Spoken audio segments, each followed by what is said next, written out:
Իրականում այնքան չէիք եկել, արդեն ինձ թվում է մոռացել էինք այդ բառերը հակապետական, ապազգային,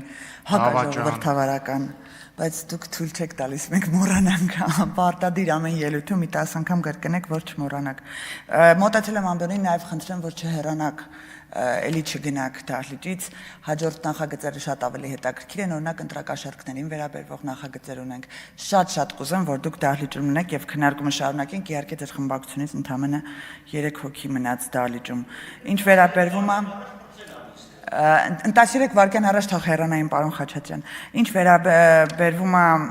ձեր ելույթներին, օրինակ պարոն Վարդանյանը, որը որ ես իմ հիշելով դաշնակցության անդամ ա եղել այն ժամանակ, երբ այդ օրենքը ընդունվել է, որ արտասահմանում տեղամասերում մեր քաղաքացիները չեն կարող ընտրել։ Եվ ինքն էլ կողմ է քվեարկել։ Եվ այսօր ասում է, այդ որ եվրոպական երկրում եք տեսել, որ արտասահմանում տեղամասեր չկան եւ չեն թողում ընտրել։ Ասենք ժողովուրդ այդ երկակի ստանդարտների թարգը տվեք։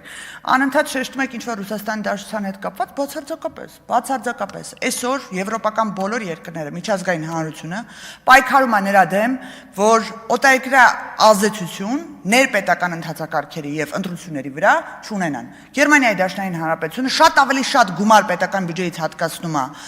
օտարերկրյա ազդեցությունների չեղարկմանը, քան սպառազինության գնմանը, որովհետեւ այսօր ազդեցությունը մեդիան է, այսօր ազդեցությունը հիբրիդային գործիքներն են,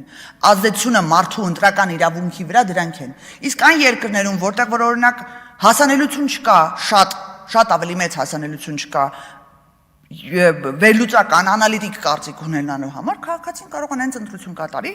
որտեղ որ ինքը բնակվում է Հայաստանի Հանրապետության վերաբերյալ, որ ընդհանրապես Հայաստանի Հանրապետության պետական շահին հակասի։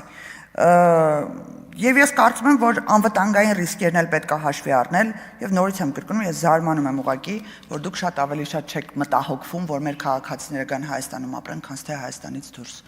Շնորհակալություն, սպասում ենք ձեզ հաջորդ նախագծերի քննարկմանը։ Շնորհակալություն, Ալխաս Ղազարյան։